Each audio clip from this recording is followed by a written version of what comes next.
Bonsoir. L'ambassade des États-Unis s'adresse aux leaders politiques nationaux. Dans une déclaration datée de ce jour, la représentation américaine a fait part de ses impressions sur la situation sociopolitique en Côte d'Ivoire. On en parle tout à l'heure. Et toujours à propos des élections présidentielles, le Conseil constitutionnel a annoncé hier l'ouverture des réclamations auprès de la dite institution. Dans quelles conditions sont-elles recevables et quels sont les délais impartis? Les détails tout à l'heure dans le Live Actu. Et pour parler de fractures sociales et des incidences des crises sur le comportement humain, nous recevons ce soir la psychopédagogue Berthe Odile Point. Débat, analyse, décryptage, l'information, l'actualité comme vous l'avez toujours souhaité, c'est dans le Live Talk. Bienvenue.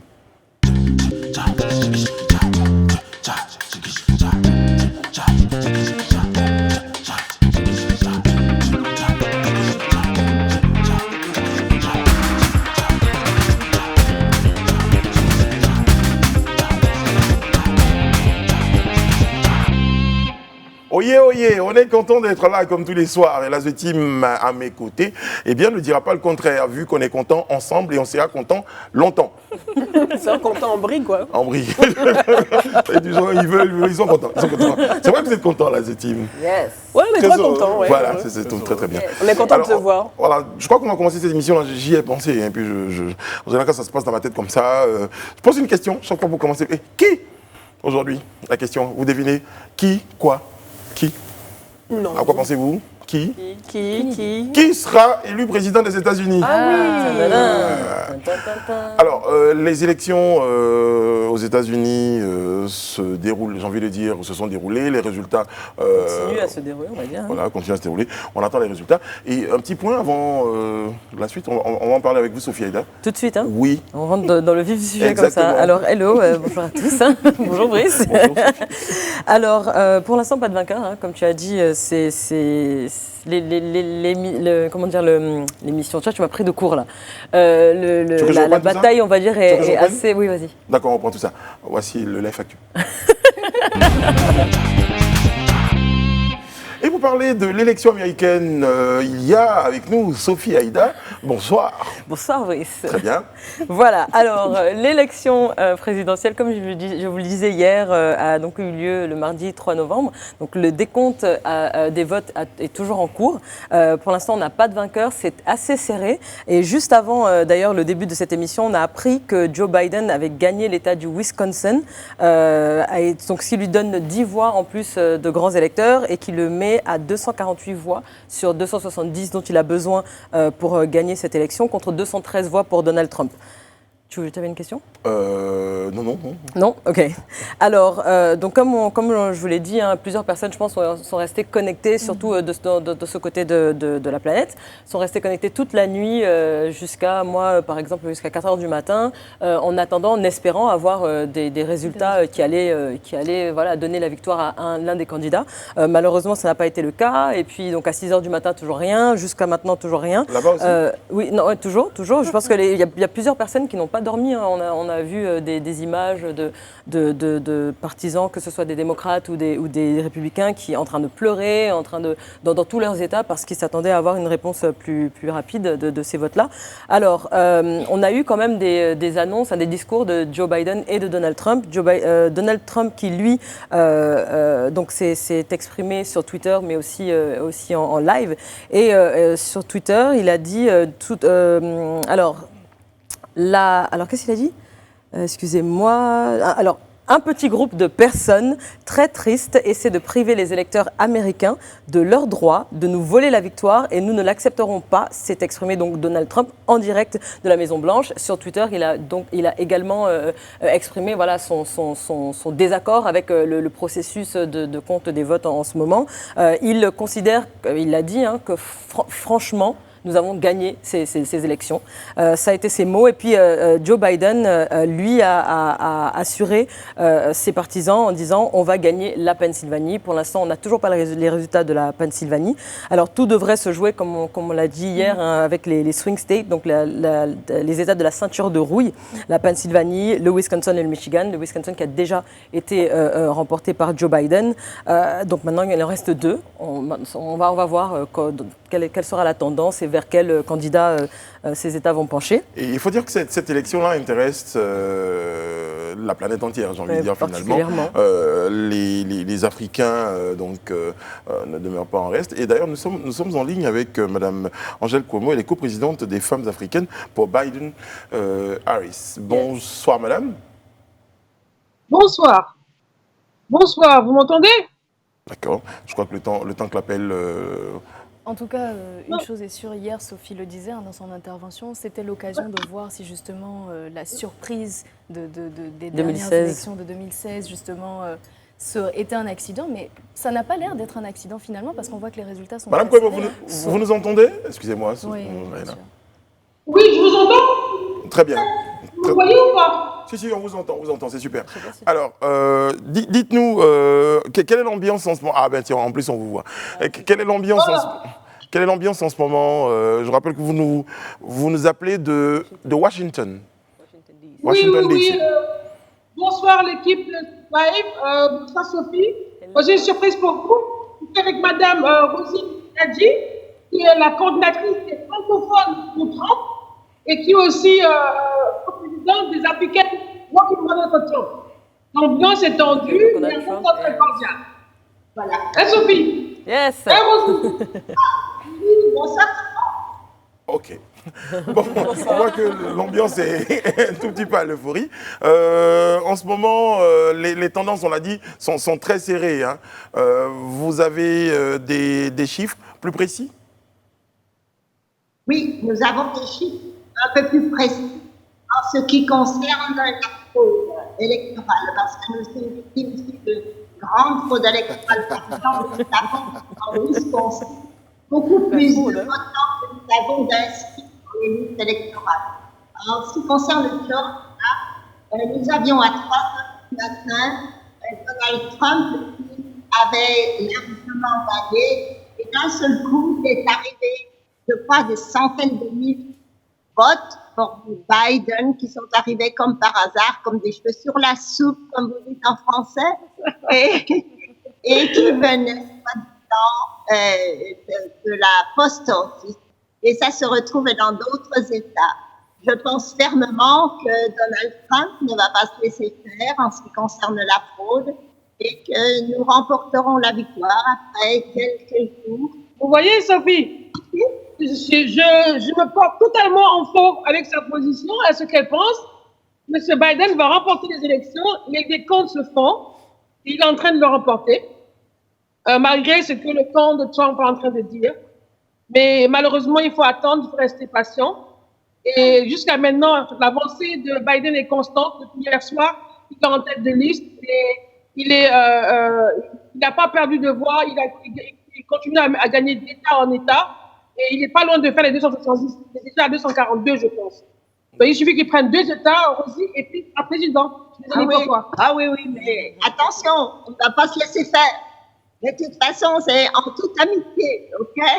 Et bonjour à tous mes amis de la Côte d'Ivoire. Ben voilà, bonjour à vous.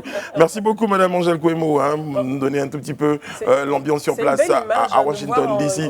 Deux personnes, deux représentants de deux partis différents. Deux représentants de deux partis différents ensemble, sur un même plateau, en train d'échanger sans animosité, sans bagarre, dans une ambiance chaleureuse et pleine d'humour. Chacun défend ses positions. Et c'est ce qu'on aimerait voir également, je pense, en Côte d'Ivoire. C'est très américain, c'est de bonne guerre, comme on dit. C'est le jeu. D'accord, on dit au revoir aux dames, s'il vous plaît. Merci beaucoup, merci mesdames. Merci beaucoup. Merci beaucoup. Merci.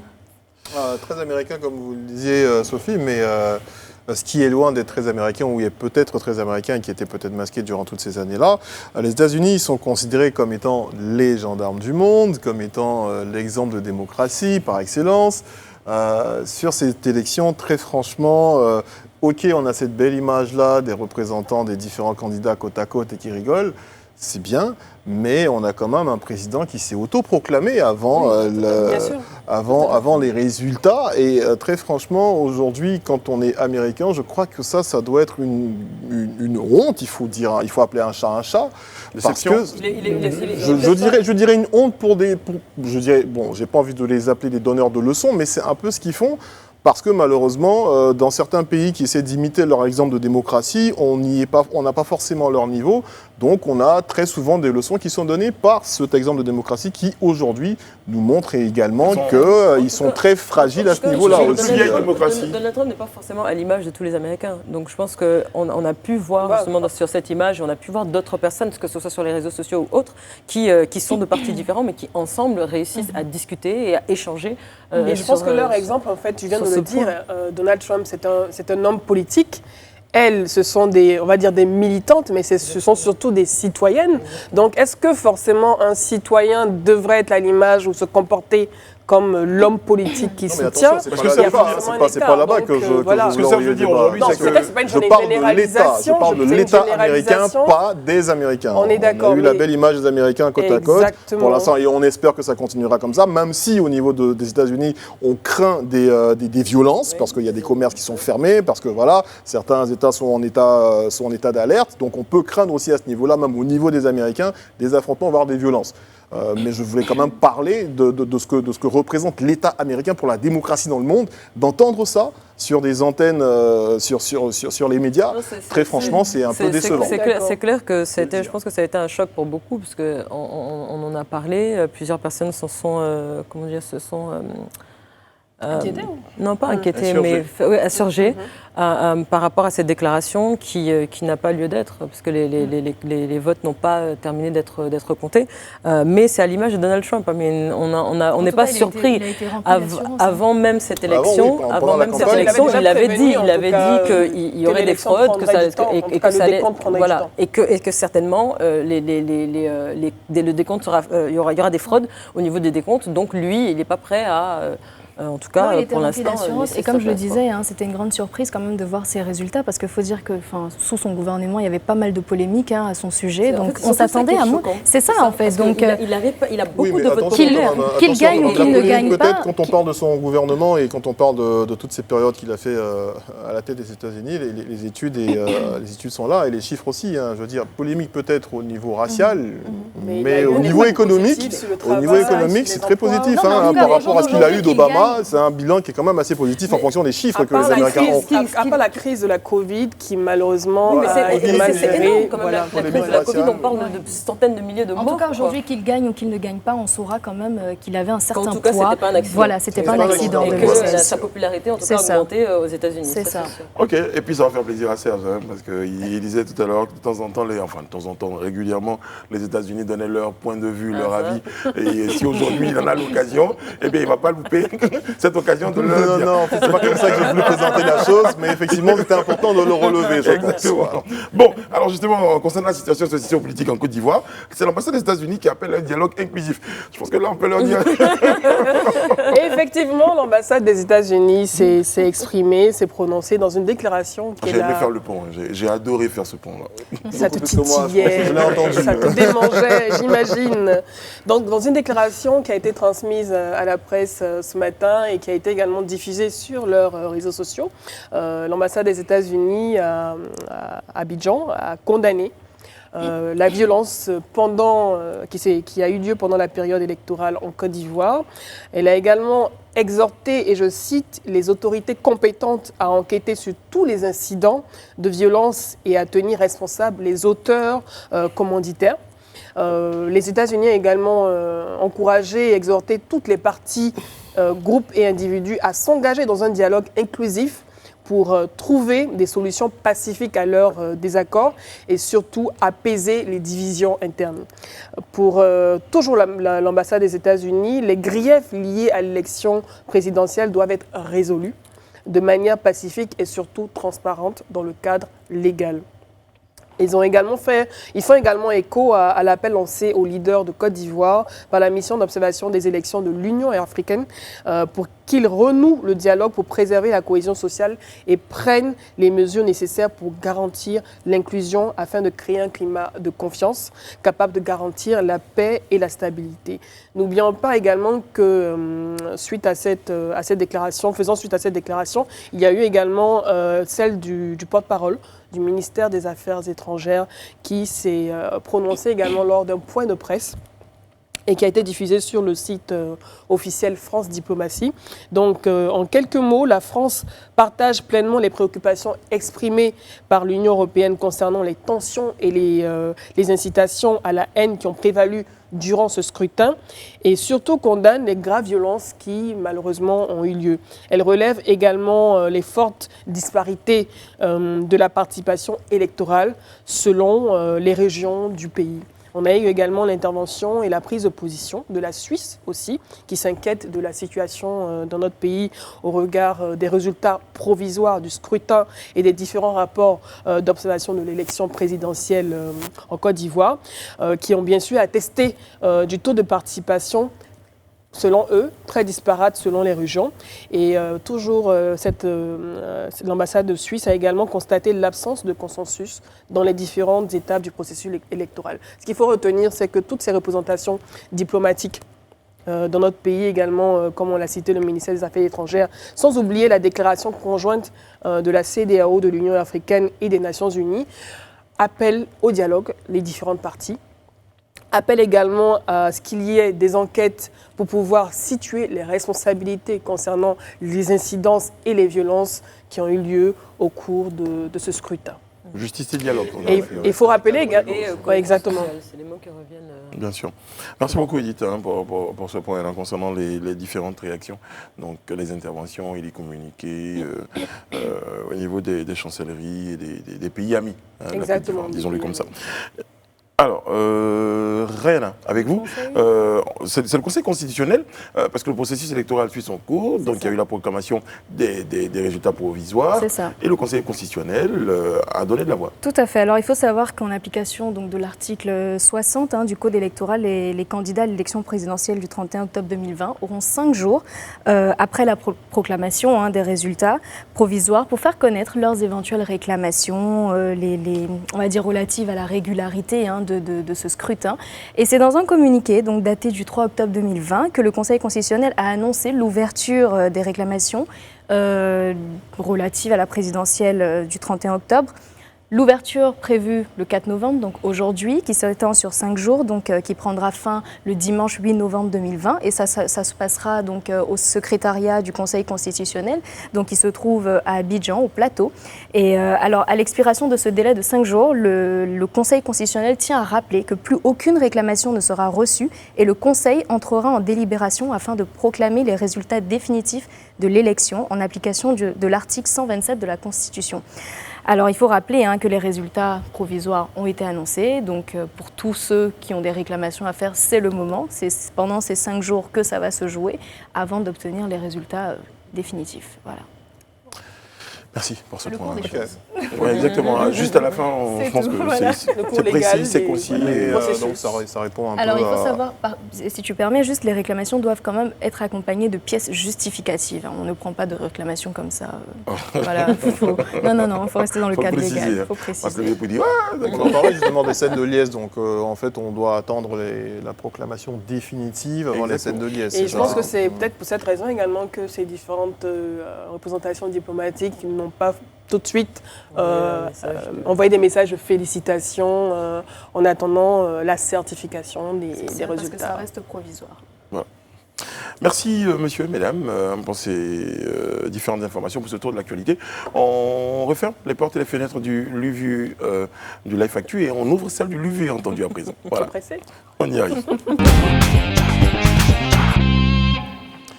Alors, notre LUVU est entendu. Vous l'avez, de la conférence de presse de KKB le 3 novembre 2020. Je pense qu'on aura l'occasion d'avoir les images. C'est une vidéo, donc on aura l'occasion de voir la vidéo. Et on revient sur le plateau pour le commentaire. À tout de suite.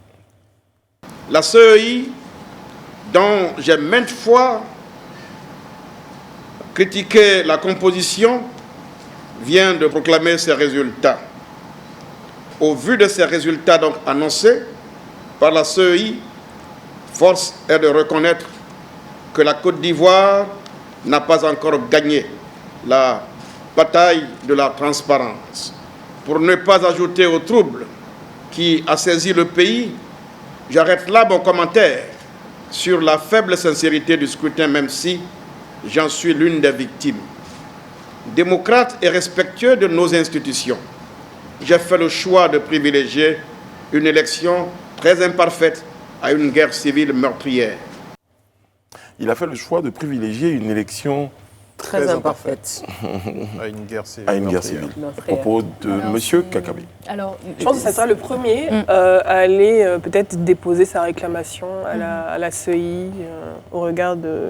On n'a pas fait cas ici, donc ce n'est que pure spéculation. Non, et si on doit s'arrêter sur celui vu et entendu, on a juste compris que M. Kakabe a justifie un tout petit peu.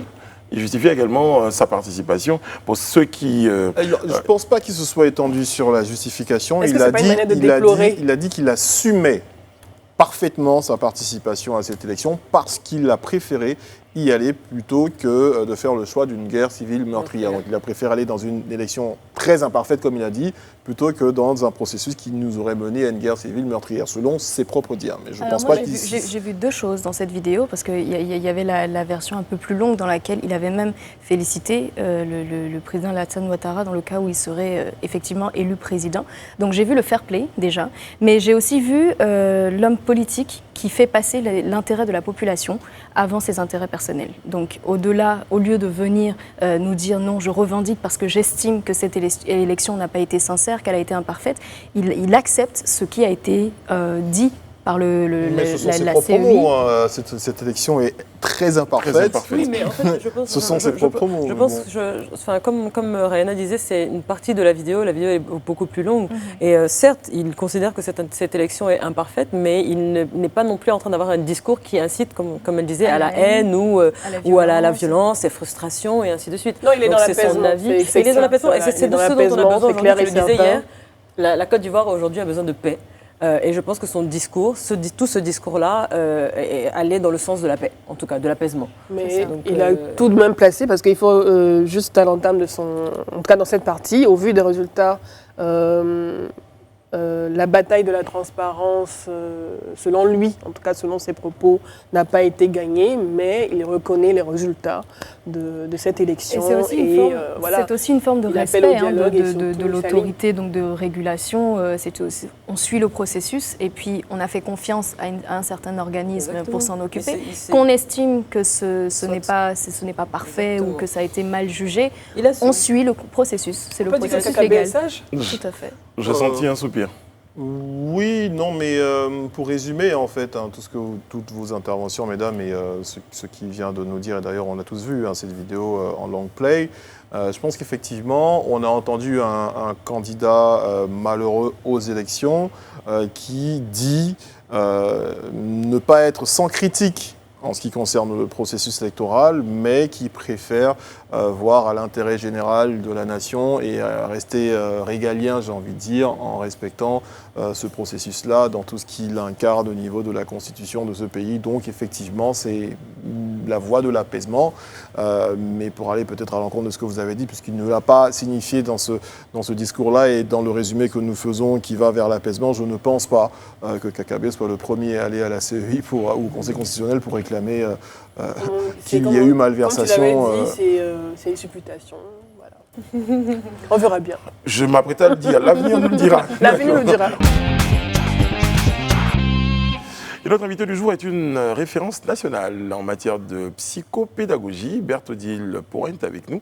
Bonsoir madame. Bonsoir monsieur. Merci d'être avec nous ce soir sur le plateau du Live Talk. C'est moi qui vous remercie. Madame, vous êtes psychologue, on dit psychopédagogue. Psychopédagogue. D'accord, on définit ça un tout petit peu pour nos téléspectateurs. On entend pédagogue, on entend psycho, donc tout ce qui a trait, la psychologie qui rentre dans tout ce qui est éducatif. Et c'est pour ça que j'aime bien la psychologie qui explique tout ce qui est incompréhension. Et non, moi je ne suis pas clinicienne, je suis psychopédagogue, conférencière. Et je prends la psychologie comme élément d'explication des phénomènes, pour que chacun puisse savoir que tout a une cause en psychologie. Et à propos de phénomène, on parle du phénomène de la fracture sociale. À quel moment justement on parle déjà de fracture sociale, madame? Vous savez que l'homme est un animal social. Et quand on parle de fracture des sociales, on parle des sociétés. Donc à un moment donné, quand dans cette société-là, vous avez une composante qu'on trouve qu'elle est privilégiée et une autre qui pense qu'elle est exclue ou elle est marginalisée ou elle n'a pas les mêmes droits que les autres. Donc c'est quand, à un moment, il y a cette déchirure-là qui vient partager la société et qui fait qu'on ne se sent plus comme membre accepté, ayant les mêmes droits que certains. Donc c'est la même société. La fracture nous montre qu'il y a ce mur-là qui un jour vient et que chacun pense que lui, il est victime. Voilà. Nous avons vécu différentes crises sociopolitiques dans notre pays. Est-ce que parmi vos patients, vous avez reçu et traité des personnes traumatisées par, en particulier, la crise post-électorale de 2010-2011? Et si oui, comment est-ce que vous avez abordé ces cas? C'est pour ça que je dis, Madame Point, elle est psychopédagogue. Généralement, elle n'est pas clinicienne, elle n'est pas psychiatre. Mais ce que nous faisons, quand il y a un problème, on nous appelle, nous partons, nous faisons des conférences, nous aidons les gens à comprendre le phénomène, à essayer de voir comment est-ce que ces personnes-là peuvent sortir de cela. Donc, il y en a qui vous appellent, qu'on aide, mais on ne fait pas de suivi psychologique. Est-ce que Madame Pouhan, de votre point de vue justement de psychopédagogue, nous sommes dans quelle situation en ce moment en Côte d'Ivoire? Dans votre domaine, comment est-ce qu'on peut nommer cette situation-là? Et si oui, selon vous, quelles sont les causes? Nous sommes dans une fracture sociale, hein, il faut le dire, parce que quand vous regardez le problème, les gens se disent, il y en a qui disent non, on ne nous accepte pas, donc comme une crise identitaire, il y en a qui disent non, c'est une crise religieuse, comme ce que chacun pense. Parce que chacun dit non, moi je pense qu'on dit que nous ne sommes pas d'ici, nous sommes de là, nous sommes de là. Mais pourquoi ça revient? C'est parce que généralement, vous voyez que cela vient au moment où il y a les élections. Et quand il y a les crispations sont fortes à un moment donné, donc c'est ce qui va faire que les gens, nous disons que nous sommes dans une fracture sociale, parce que quand vous entendez chacun parler, vous sentez que l'identité revient, et surtout ça. Non, on ne veut pas nous donner des papiers. Est-ce que vous pensez que vraiment, en tant que psychopédagogue, des personnes souffrant donc de ces manquements ou de cette crise identitaire que vous nous avez énumérée tout à l'heure, attendraient sagement 10 ans ou à chaque fois qu'il y a des élections avant de laisser exploser tout leur ressenti? C'est le constat. Quand vous regardez, c'est pour ça que quand vous avez demandé, vous avez vu tout le ciel a parlé de 2010, 2011, c'est des périodes qui coïncident avec des élections. Et c'est pour ça que nous aurions voulu, ou bien nous voulons que 2021, par exemple, on commence peut-être à faire des cartes d'identité, qu'on les fasse dans des périodes où les gens ne sont pas trop concentrés. Parce qu'une fois qu'on met le patronyme ou les gens, c'est pour ça que je dis c'est des ressentis. Hein. Ce n'est pas qu'une enquête a montré réellement. Chacun se dit, quand on refuse à quelqu'un peut-être de faire un document, la personne vous dira c'est parce qu'il y a mon patronyme ou bien c'est parce que c'est cela. Et c'est pour ça que nous constatons que voilà ce qui se passe et c'est des moments où vous avez des crises qui sont d'envergure, surtout cela. On parle de psychose en ce moment, oui. Madame. Il y a certainement des causes à cette psychose. Oui. Quand vous commencez à voir les fake news, quand vous commencez à recevoir des messages qui vous disent « demain, ne sortez pas », vous allez voir, quand vous voyez des vidéos qui sont en train de vous dire « nous allons attaquer », tout cela crée une peur. C'est de ça que vous parlez. Et comment on se protège face à ça? Il faut se connaître. Moi, je dis, il faut se protéger soi-même. Il y en a qui sont fragiles. Il y a des personnes qui savent qu'une information va empêcher de dormir. Il y en a qui pensent que... Il y en a qui savent qu'ils ont une certaine fragilité. Vous n'allez pas chercher des informations et sans vérifier. C'est ça qui est délicat chez nous. Quelqu'un va recevoir une information, on peut lui dire quelque chose, même qu'un enfant de l'école primaire ne pourrait même pas croire. Et la personne va vous dire « j'ai vu ». Et chacun va commencer à lui dire. Et c'est pour ça que ces émissions sont bonnes et c'est pour ça qu'il appartient aux médias ou aux décideurs ou autres d'essayer. Et c'est ce que nous faisons par rapport aux conférences. C'est pour ça que moi j'aime cette psychologie qui va vers les gens pour leur dire attention, nous rentrons dans une phase où vous allez voir ça, vous allez entendre cela, vous allez faire cela. Il faut savoir que tout n'est pas vrai. Et il faut savoir que quand on est fragile à ce point, on essaie de ne pas tout le temps être dans cette situation de tout avaler et de tout croire. Alors en tant que psychopédagogue, comme vous l'avez dit, hormis les conférences justement ou des interventions à la télé par exemple, quelles sont les méthodes qui peuvent aider justement à réparer l'impact psychologique et social d'une crise sur d'une crise sur les victimes de crise? Surtout, il faut savoir déjà quelle est la cause. Voilà. Il faut identifier. Si Sophie me permet, je pense que ça tombe sous le sens. Moi, j'ai envie de connaître en fait le diagnostic de la thérapeute que vous êtes par rapport à la situation dans laquelle nous vivons. Est-ce qu'on peut connaître le vôtre déjà et ensuite vous répondrez à la question de comment comme faire elle l'a dit, quand vous prenez quelqu'un ou quand quelqu'un vient vous voir, bien quand vous regardez la société, la première chose c'est d'identifier réellement la cause. Parce qu'un problème mal diagnostiqué, vous n'avez pas de solution. Donc c'est pour ça que chaque élément va vous dire qu'est-ce qui s'est passé. Quand vous rencontrez quelqu'un, il faut que la personne vous dise. Et c'est pourquoi chacun a un cas spécifique. Tous les cas ne sont pas identiques. Vous allez prendre celui-là, il va vous dire voilà le traumatisme que j'ai subi. Il va vous dire voilà ce que j'ai vécu. Et par rapport à cela, vous allez diagnostiquer pour voir si c'est récurrent ou bien si c'est passager. Parce que dans une crise, il faut voir est-ce que cette personne-là subit cela, quelle est l'intensité et est-ce que cela a duré. Plus globalement, excusez-moi madame, plus globalement, est-ce que vous pensez par exemple que les réseaux sociaux sont un peu à la base, sont une des raisons de cette amplification-là de la psychose que nous vivons? Oui. Vous savez, aujourd'hui, il y a des informations quand vous voyez. Moi, j'ai vu une information hier, quelqu'un m'a appelé, j'ai dit, elle est fausse. La personne dit, non, il y a beaucoup qui ont repli. Parce que c'est surtout cela, c'est-à-dire le partage, l'amplification, c'est comme un mensonge répété plusieurs fois, on finit par penser que c'est une vérité.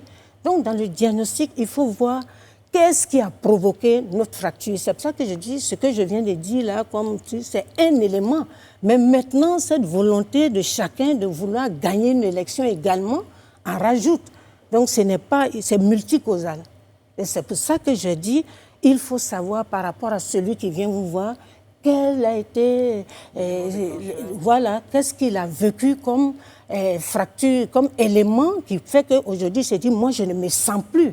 Parce que c'est ça, quand on se dit que moi-même, ils ont fait, même je ne me sens plus ivoirien, parce que je pense que si on dit, tu n'es pas d'ici, mais est-ce que c'est réellement cela ou est-ce que ce sont des gens qui finissent par amplifier. Une forme de recherche de la vérité qui doit être perpétuelle, vous imaginez, donc que ce soit l'information qu'on reçoit sur les réseaux sociaux ou qu'on vienne vous dire que votre voisin s'apprête à vous attaquer ou c'est vous votre voisin à qui on va dire que vous voulez l'attaquer. Donc il faut cette recherche de vérité-là à tous les niveaux. Vous voyez qu'on est un peu dans l'urgence.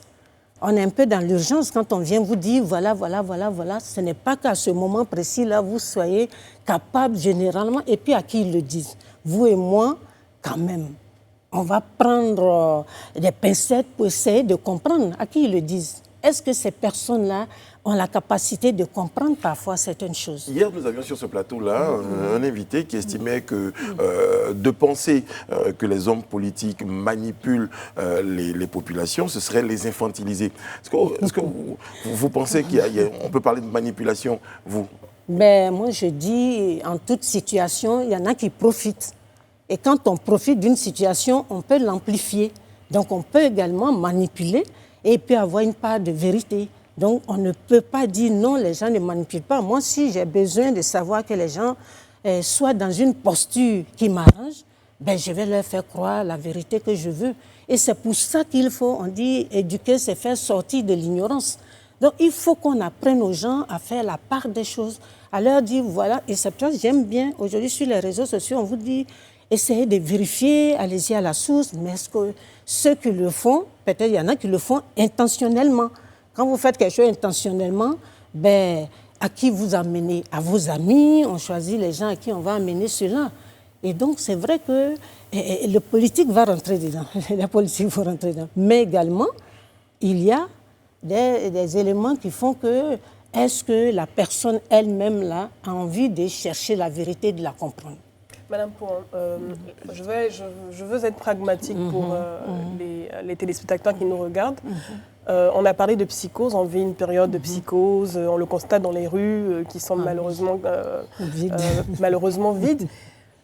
De façon pragmatique pour ces personnes-là, vous avez parlé du fait de se détacher aussi des réseaux sociaux, faire attention à l'information, mais de façon pratique, lorsqu'on se détache de tout ça, lorsqu'on fait le tri, est-ce qu'il y a des actions en plus de cela à faire pour pouvoir vraiment vivre, en tout cas tenir pendant cette période de psychose? Est-ce qu'il y a des exercices physiques, ce genre de choses? Quels conseils pratiques vous pouvez donner? C'est ça qui est important, c'est surtout se dire... Comment tenir? Nous sommes dans une période où je vais tout entendre. Et je me dis, est-ce que tout ce que j'entends est la vérité? Donc, qu'est-ce que je fais? Je ne crois pas, je vais... Parce que ce qu'on demande aux gens, c'est de regarder l'information de ton bord, si tu as un bord, et de regarder l'information de l'autre bord. On n'arrive pas à... On fixe... D'avoir un esprit critique? Oui, surtout un esprit de vérification de l'information. Moi, je pense que donc, il y a des exercices de relaxation que les gens vont vous dire. Pour ceux qui ont peur, ça va se dire, bon, il faut prendre le temps de se dire, je me déconnecte, j'essaie de voir est-ce que ce qu'on me dit est la vérité, j'essaie d'avoir le moins peur.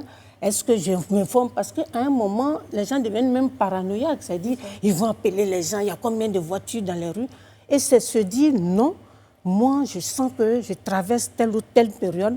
Voilà comment je vais me préparer avec les enfants, avec tout le monde. C'est pour ça que j'ai dit se déconnecter en sachant qu'on ne peut pas supporter ce qu'il y a. Parce qu'aujourd'hui, les informations viennent. Donc, que ce soit des exercices, mais il y a la personnalité de l'individu. Mais ça, c'est pour les personnes qui sont dans la psychose. Mais ces personnes-là qui ont vécu ces choses, ces personnes qui ont peut-être été attaquées, qui ont vu des membres de leur famille peut-être vivre des crimes ou des choses comme ça, qu'est-ce que vous dites à ces personnes-là? À ces personnes, il faut un soutien. Il faut en parler.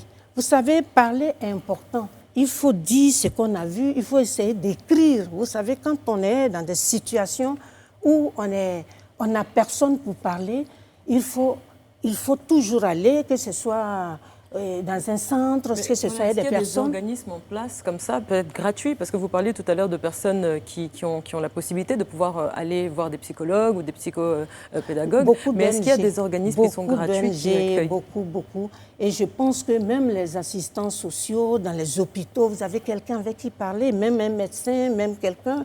Tout le monde aujourd'hui va vous prendre. Ce qu'il ne faut pas faire dans ces périodes, c'est de vivre un drame et de se replier sur soi-même. C'est de ne pas parler, c'est de ne pas se dire qu'il faut exposer, il faut extérioriser. C'est de ça qu'il s'agit. Même quand on prend un téléphone, pourquoi chez nous, parfois même en Afrique, j'enlève le volet psychologie, on dit « j'ai parlé, je me sens libérée ». Il faut raconter, il faut comprendre que c'est un traumatisme et il faut qu'il soit suivi. Vous savez, c'est ça le problème. Généralement, quand il y a une crise, on voit les décès et on voit les blessés. Quand toi, tu es vivant et puis tu dis « Ah, moi, je suis traumatisé », ça, là, on dit « Mais toi-même, tu vis et tu parles et ceux qui sont morts ». Donc, généralement, l'environnement même ne comprend pas que tu puisses avoir une perturbation quand des gens aujourd'hui n'arrivent pas à dormir. Il y en a qui survivent plus qu'ils ne vivent. Donc, c'est l'environnement qui doit se dire « Attention ». Même si d'autres sont morts et que cette personne la vit, à la longue, elle peut avoir des troubles post-traumatiques. Et c'est surtout cela. Aujourd'hui, vous avez des gens qui ne peuvent même pas sortir. Il y a des gens, quand il y a un petit bruit. Mais donc, comprendre que ces personnes, on puisse les amener déjà voir un médecin, un infirmier, et que la personne parle et qu'on puisse l'aider à peser avant de voir les institutions et autres. Parce qu'aujourd'hui, l'atmosphère est telle que est-ce que les gens peuvent sortir pour partir voir quelqu'un? Est-ce qu'ils ont les moyens? C'est de cela qu'il s'agit. Madame Berthoudil Lepoint, je rappelle que vous êtes psychopédagogue et conférencière, vous êtes avec nous. Madame, avec vous, on parle un tout petit peu de l'impact de cette situation-là sur le comportement humain, sur les attitudes à avoir pour pouvoir faire face à cette psychose-là. Parce qu'en général, les gens vous disent aujourd'hui, on a peur. Pour bon nombre d'Ivoiriens aujourd'hui, quand vous leur demandez pourquoi, on ne sait jamais. Très bien. Ils traînent certainement des... Non, vous savez, le stress qu'on vit actuellement, il est normal. Il faut faire attention. Le stress est normal. Il y a une situation d'anormalité qui existe.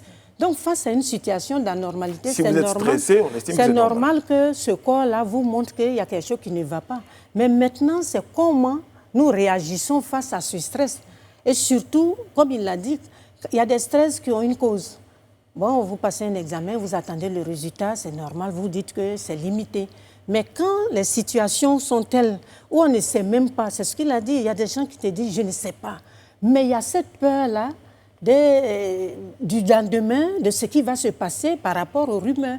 Et surtout, nous sommes dans une situation où il s'agit de vie et de survie.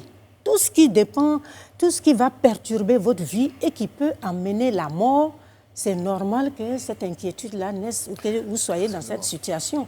Mais maintenant, c'est de se dire, est-ce qu'on fait du sport? Est-ce qu'on peut marcher? Est-ce qu'on peut se lire des contes? Est-ce qu'à la maison, comment on peut organiser la maisonnée pour qu'on puisse vivre autrement que ce qui vient de l'extérieur et qui nous effraie? Donc, c'est la réorganisation même de notre vie, de notre manière d'être, pour que nous-mêmes, nous puissions nous dire, attention, nous sommes trop ancrés dans cela, mais il faut être positif, la psychologie positive qui est que non, ça va aller, c'est une période qui va passer. Il faut s'encourager, il faut pouvoir être positif parce que c'est ça aussi qui est important. Mais si nous sommes négatifs, nous allons nous dire non, comme il y a eu 3000 morts, est-ce qu'il n'y aura pas ça? C'est vrai d'être prévoyant, mais pas être prévoyant sur les cadavres quand même. D'accord. Ce que j'ai envie de comprendre, c'est docteur qu'on vous appelle, non? Madame Pour, d'accord.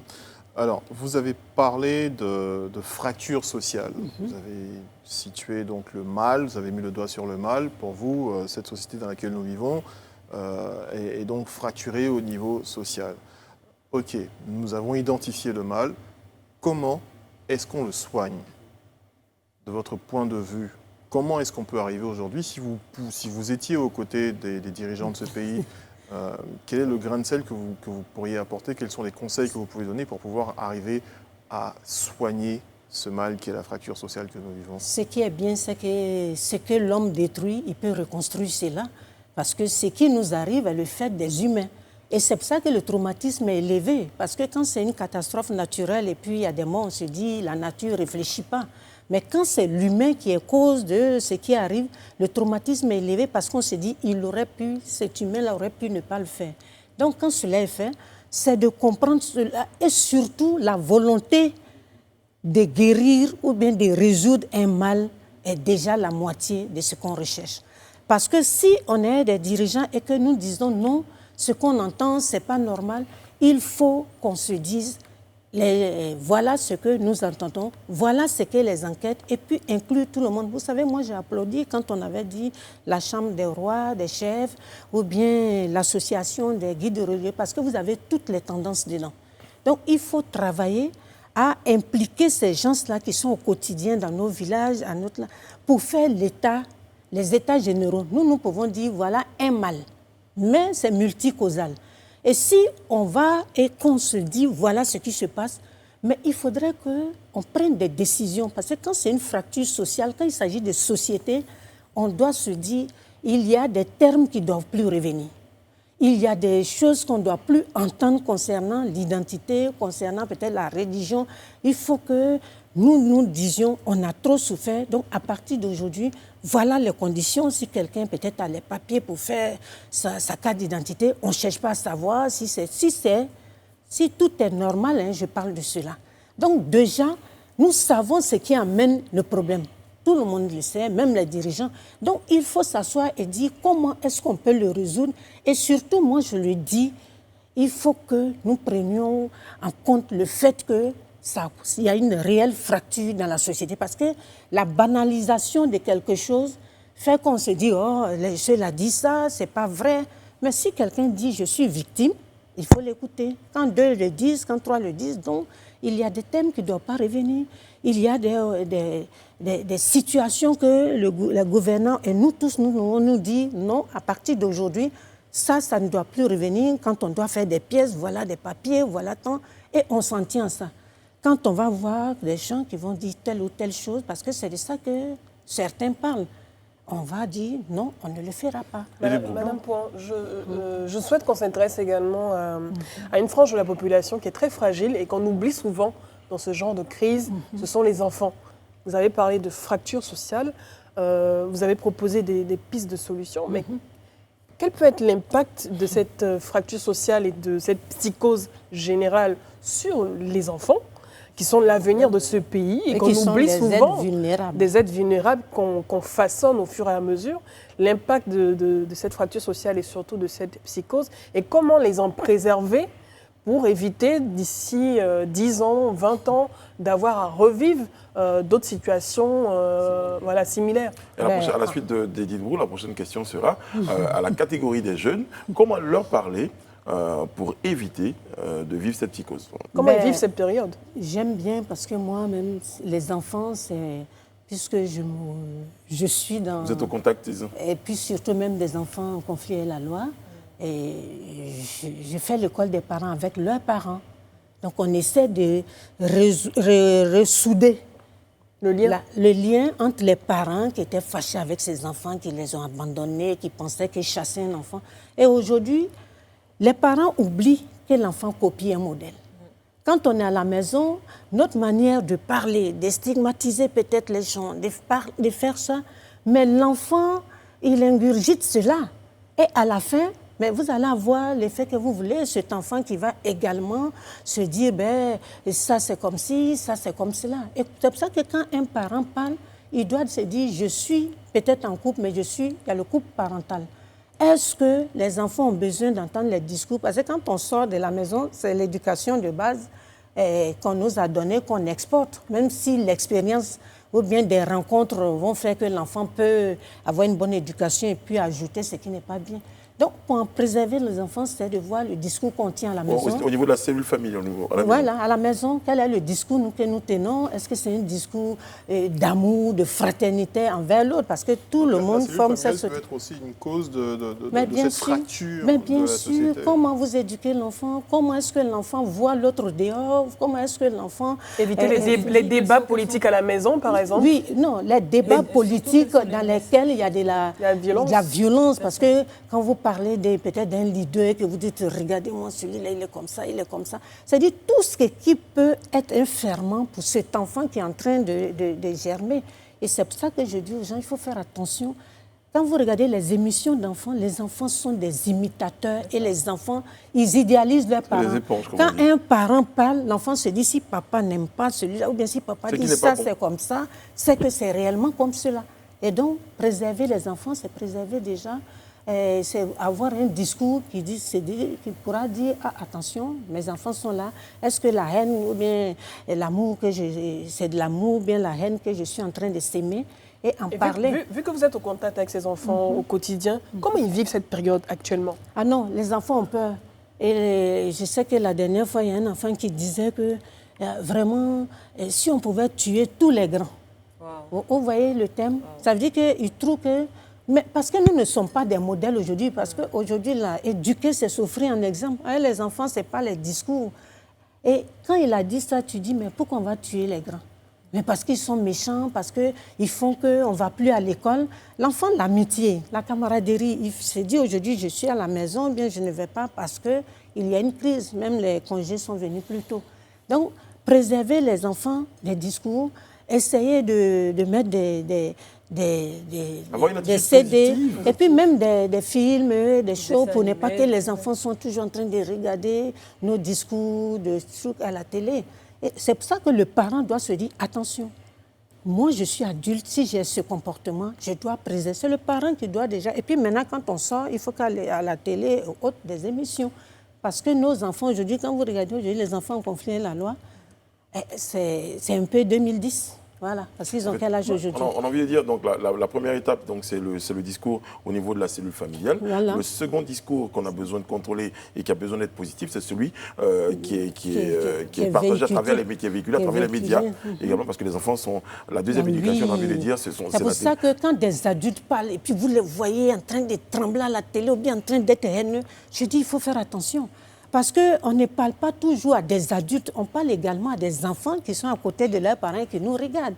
Quand tu parles à l'autre, il faut qu'on sente que tout n'est pas que violence verbale, menace et même autres. Quand il ne comprend pas la gestuelle, voilà. Non, mais même le visage de quelqu'un, quand il est en train de parler, tu sens que ça cogne à l'intérieur.